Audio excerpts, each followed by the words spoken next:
Marching for freedom, thousands of India's Dalits protest against the caste system. They complain of oppression and marginalisation. Just how deep-rooted is the caste system in Indian society? How can Dalits' lives be improved? This is Inside Story.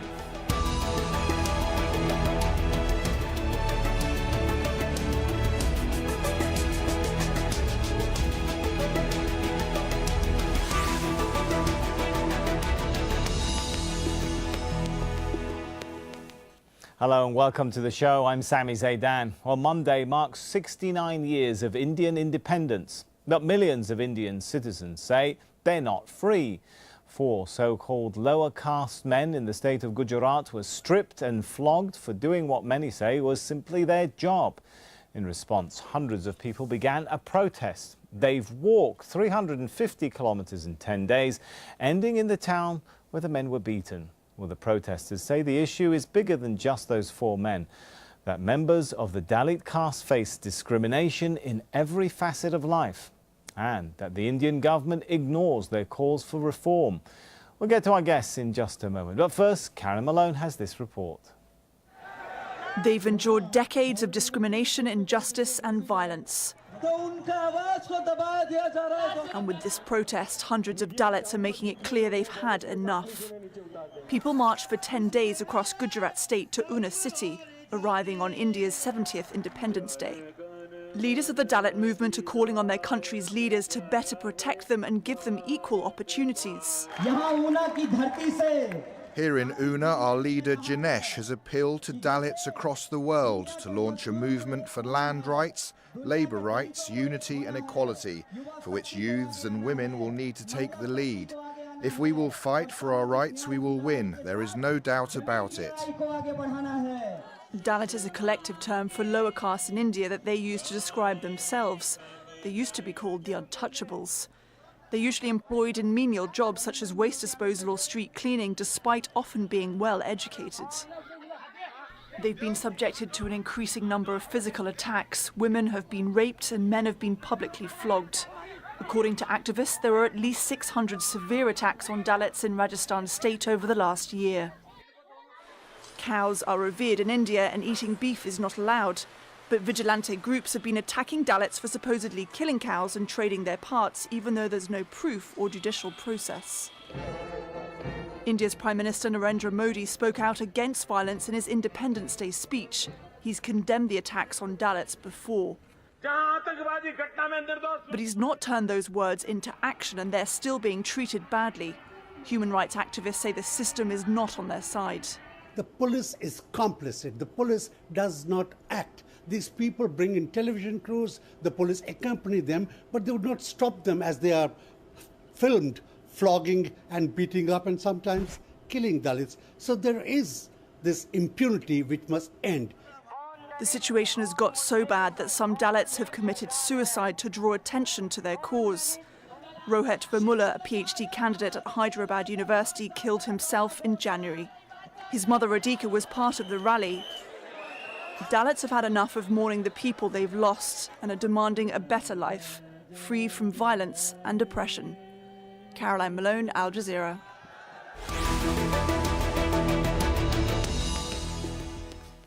Well, the issue affects a large percentage of the Indian population.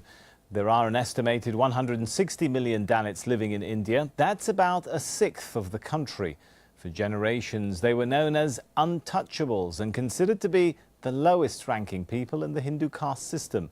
The 3,000-year-old system divides Indian society into thousands of groups, and it has historically been a defining factor when it came to jobs and educational opportunities.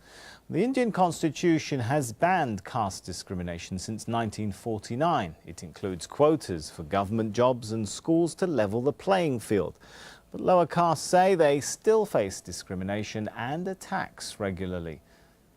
Let's bring in our guest to the show now. We have joining us from New Delhi, Vivek Kumar, sociologist and professor at Jawaharlal Nehru University. In Leicester, Gurhapal Singh, professor in interreligious relations and development at SOAS University of London. And in London, Satpal Maman, chair of Caste Watch UK. Welcome to you all. If I could start with Gurhapal, has this incident in Una. Has it launched a revolution, can we use that word, against the caste system? Is that what we're seeing going on in India right now? Well, it's perhaps a bit premature at this stage to say a revolution is coming. But what has been happening in the last year and a half or so is the rise of atrocities against Dalits and scheduled castes in particular. And I think this may be a turning point in the current government, because it came to power ostensibly trying to win over backward castes and some of the Dalits into its fold in order to secure its position against the Congress in 2014 elections. But what has been happening is a wave of anti-Dalit violence, one instant after another.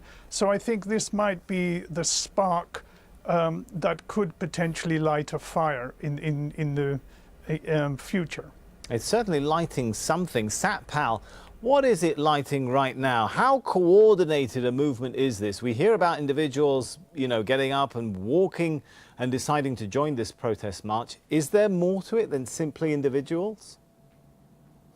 No, this is not an individual action. This matter of the Dalit communities facing caste violence goes back thousands of years. So this has been brewing for a very long time. And in the modern world, as people get educated and they become more aware of their rights, so they are now exercising their rights. And these exercising of the rights are on not only a national scale, but also international scale, because you have but I'm talking, 20 sorry, million Satpal, but I'm people. talking specifically about the protest movement that's emerging. Are we seeing some kind of coordinated leadership? Who's giving the orders? I think people are self-inspired. There's no single leader because people are inspired individually and at organizational level across the globe. So people are taking steps to rise up. And there's no single leader. You can't point to a particular leader, but leaders are developed regionally. For instance, we have leadership in the UK. Under Caste UK, we address issues of caste discrimination. So it is like a grassroots level movement. There's no single leader, but there's a grassroots level movement which is occurring. And self-inspired, inspired by the teachings of Dr. Ambedkar, who was a Dalit icon, who fought for the rights of the Dalits. So this is a globally inspired movement at grassroots level. There's no single leader to be identified here. All right, so grassroots, but without a leader. Vivek, can it go far? Yeah, actually, I think, there's a little bit of correction because, these movements are always there. And it started with Rohit Vemula in Hyderabad, the PhD students who committed suicide. So that was there, and then the grassroots people who came there independently organized. But you see, it was fizzling down and there was nobody to take up. Then this Una case also emerged, and the people were not at all listening. The social sites, I will say Facebooks and others, these people, Dalits, who started discussing, and that galvanized the Indian media. And then of all, Mayawati, the Dalit leader from North India, Uttar Pradesh, she took up the issue in the parliament, and that was the upper house of the parliament, Raj Sabha. And when actually the other leaders saw that she is going to hog the limelight, she will take up all the credit. The leaders from different political parties started and going to Una. So that way it came to the national agenda. Now at the present moment, when we see the long walk towards Una, 350 kilometers, there is not a single leader. But there are individuals from different political parties who have come, and they are leading the movement. And therefore, I have a fear, unless and until a political party which is credible enough to give the leadership, this movement is not going to last long and it may fizzle out.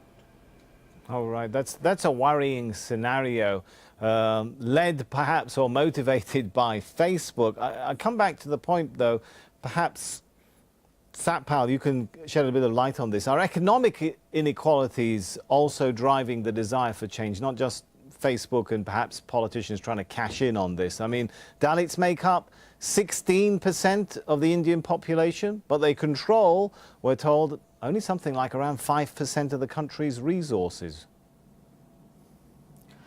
Well, Dalits have continued to face economic and social exploitation, and most of the Dalits live in rural countryside, and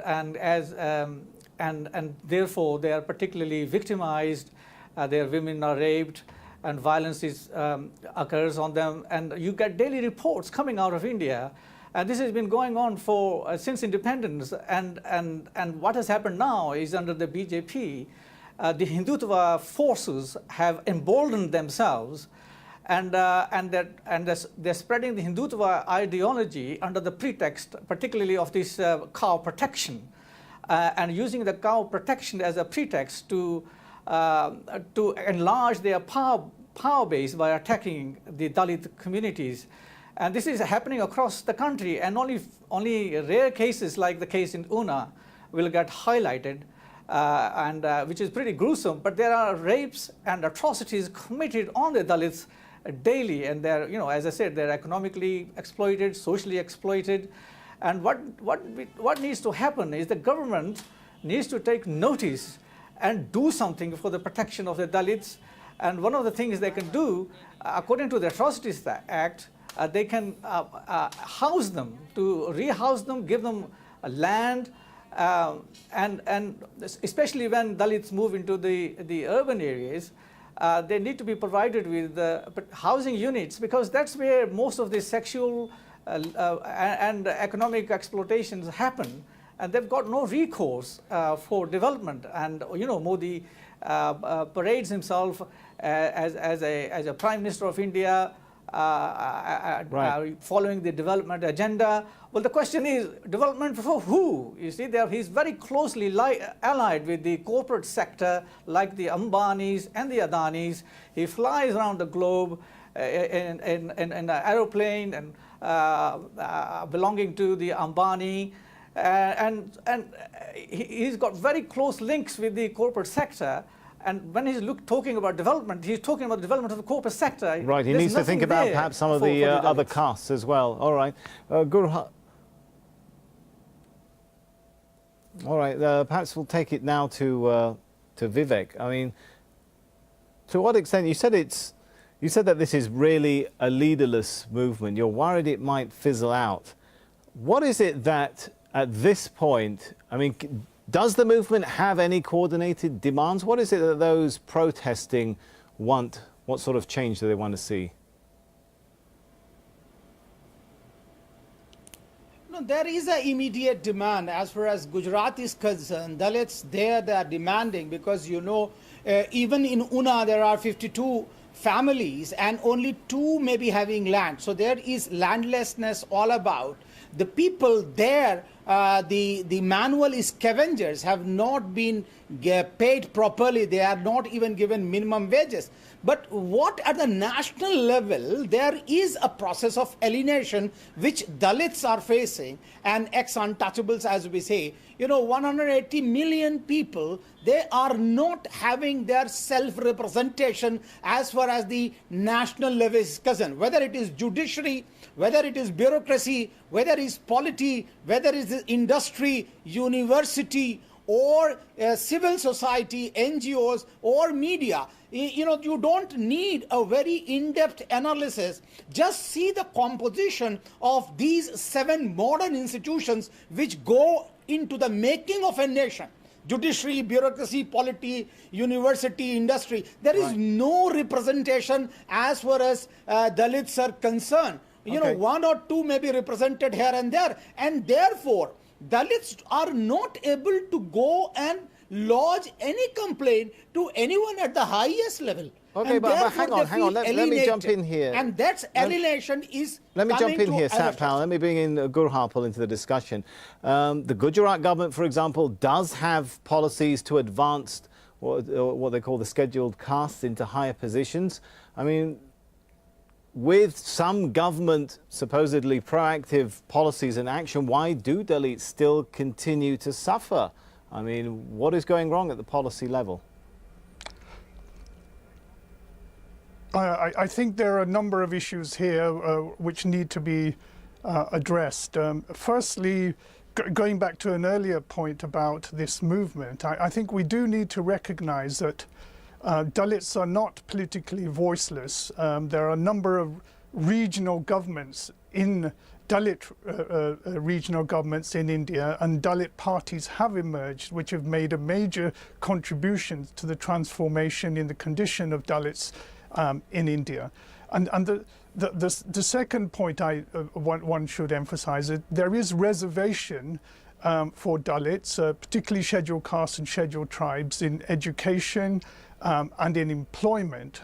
Two of the critical areas in which social life and change can be brought about. And this is generic throughout Indian states. And some Indian states, for example in the south, quotas are not fulfilled at all. Extend reservation. Oh, okay, I think Satpal's point is... I think to be fair... Reservations are on papers as such. No, Okay, go ahead, I think Gurharpal. to be fair, we'll give if we look at the data, I mean, if we look at the data, there has been a change since independence. It's not been a significant enough a change to bring an uplift the whole of the Dalit community in India, but nonetheless, it would be unfair to say that Dalits are completely unrepresented in Indian public life. Come on, Guru Harpal. No. Be a sociologist or be an academician. You cannot say that. You have to understand and measure changes. You cannot say that there's a change. Change is always a law of nature. So what change you are talking about? Can you tell me one Dalit in judiciary at the highest level? Can you tell me one secretary at the highest level? Can you tell me one minister who can dictate any policies to the Dalits? There is a Dalit minister who out of 18% of the population, there are 10 Brahmin ministers who can monopolize the power. All right, let's give Gurharpal a chance to come back in on that one. I think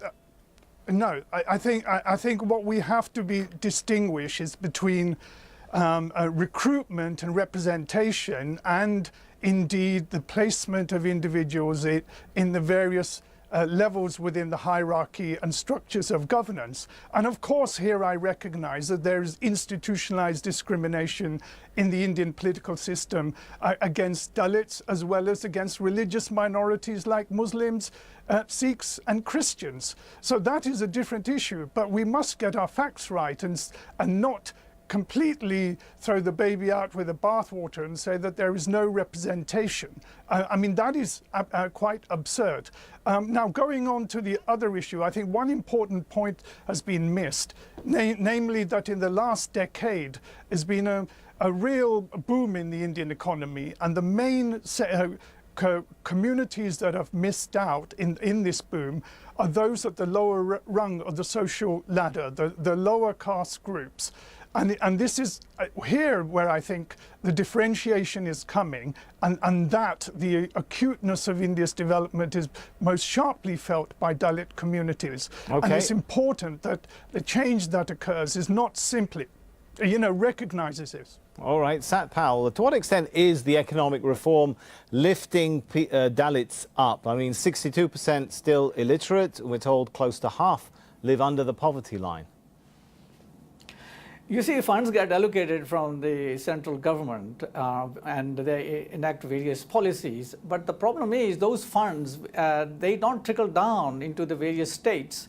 And you find that there are many examples of where funds have been allocated for the development of scheduled castes and scheduled tribes.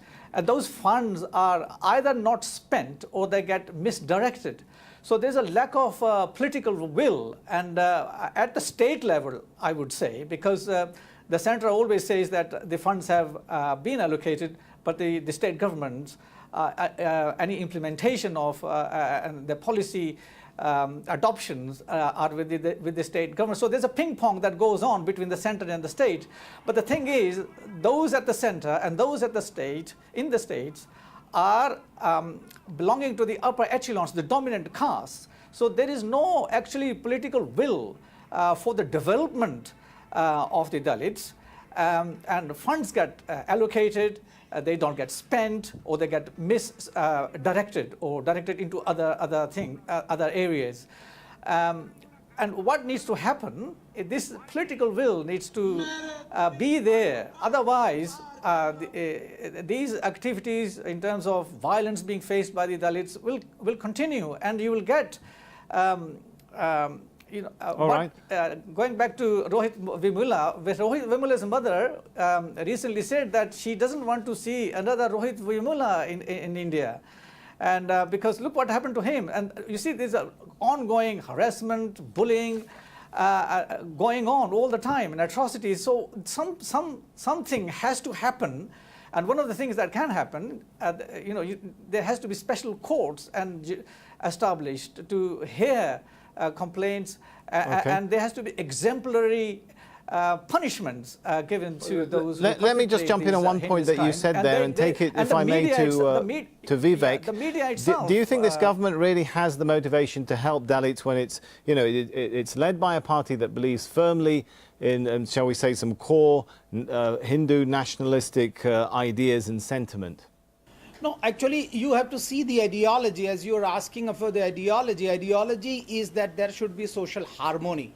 They don't want structural changes.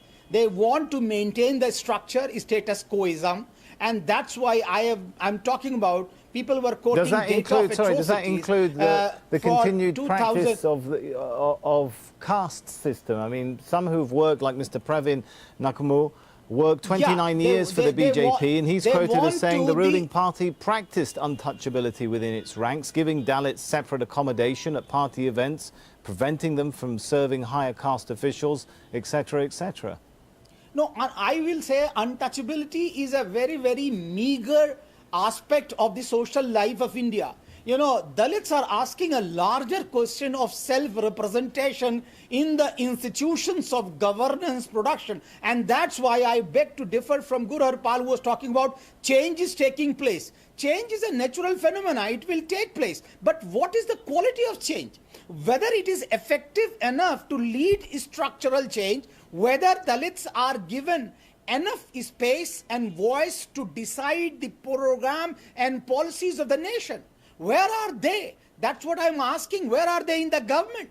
There is one minister of the scheduled caste who is a empowerment and justice minister, and I have not seen speaking on the atrocities of the Dalits, which are 129 atrocities a day, 5 hours. 5 atrocities per hour. All right, let me go. We've got about a minute left. Judiciary. Let's take that question judicial? Let's take that question to Guru Harpal. With now, are there perhaps economic reasons why there might be resistance to the rise of Dalits? The majority of the country's 40 million bonded labourers are Dalits. Helping them to rise economically is going to have massive economic and social implications, isn't it?